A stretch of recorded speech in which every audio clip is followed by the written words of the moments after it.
West side, right on time. Only thing for sure, east side, right on time. Gunning through your door, Man, that is easily my favorite Kendrick Lamar song of all time. And I know this because it's the only one that I ever wrote a verse to. Matter of fact, you know what? This video gets 100 likes, I'm gonna record it, and I'm gonna leak it.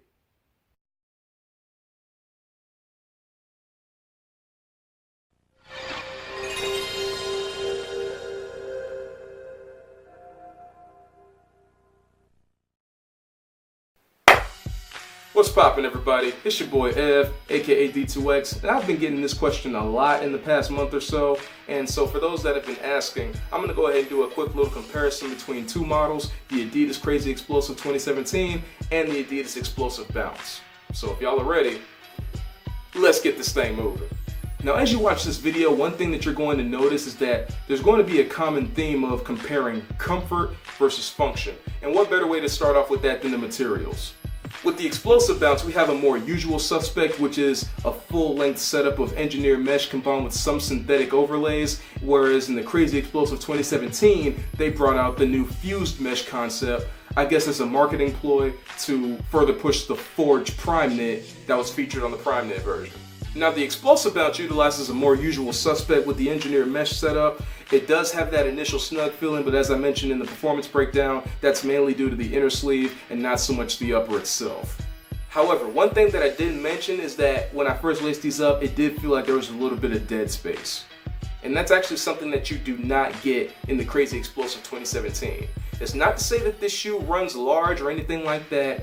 It's just your best bet is to go as true to size as you possibly can in the Explosive Bounce. Now, in comparison to the Crazy Explosive 2017, which utilizes the fused mesh, like the Explosive Bounce is a little less confining than the Crazy Explosive is. Now, it's not to say that's entirely a bad thing for either model. It's just that because there's a little bit more extra space in the forefoot of the Explosive Bounce, it makes it an overall more comfortable material to hoop in. But the shoe's saving grace as far as a potentially inconsistent lockdown is concerned is the web straps that are incorporated from the forefoot to the top of the ankle collar, same as the Crazy Explosive 2017. It's already bad enough that fused mesh starts off as snug as it does, but then you combine that with the lacing structure that they use, and you're pretty much contained at all times. And that's the beauty of having a shoe that utilizes web straps as part of the lacing system. But just because the Crazy Explosive has a more confining fit doesn't mean it's an uncomfortable sneaker to play in. It's not Hyperdunk 2017 snug, but it ain't Explosive Bounce loose either. Not to say that Explosive Bounce loose is a bad thing. Now, if you prefer something that's going to give you that 100% secure lockdown, no questions asked, the Crazy Explosive is that option for you. Now, looking at the cushion between the two models, we already know that Bounce is one of the more underrated cushion systems on the market, but we also know the truth behind Adidas Boost.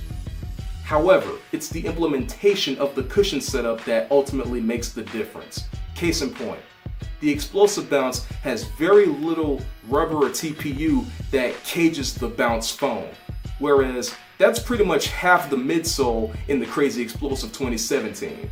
And on top of all that, Bounce itself is already more of a low profile type of cushioning, so this is a little bit more guard friendly than the Crazy Explosive. However, if we're talking like sheer impact protection, responsiveness, and spring, the Crazy Explosive is going to be the better option of the two cushion wise. It all depends on what you're looking for in the shoe. You've got the full length Bounce cushion with the lack of arch support. You've got full-length Boost, which can only be felt in a partial sense with the Infinity spring plate underneath the midfoot for that ultimate responsiveness.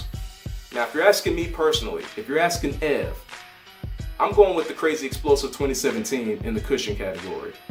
And the reason why, it has nothing to do with Bounce cushion. It has everything to do with how the Bounce cushion was brought upon in the Explosive Bounce. Like, there's nothing to really activate the Bounce cushion. You just know that it's there and you know that it's doing its job. I like the technological aspect of having that spring plate underneath to activate the Boost cushion underneath. That sounded redundant as hell.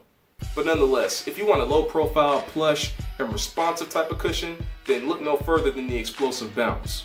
And if you're concerned about arch support with the Explosive Bounce in the review, I do have hints to where you won't have to worry about that in the foreseeable future should you cop a pair.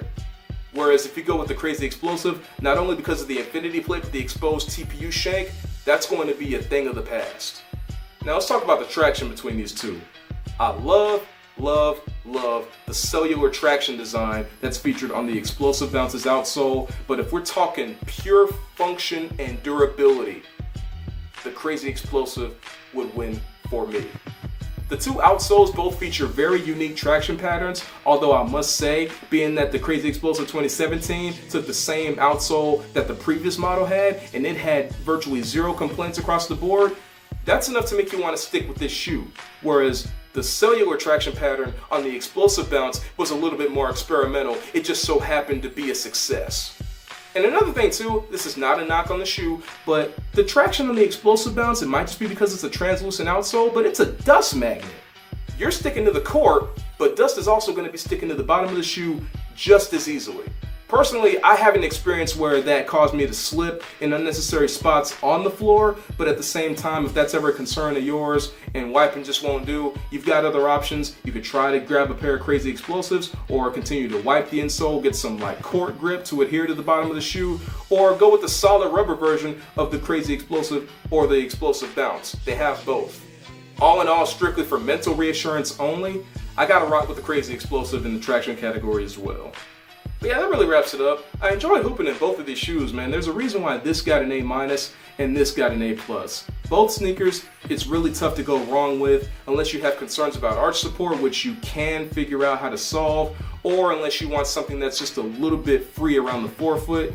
It really doesn't matter because both shoes are going to cater to that.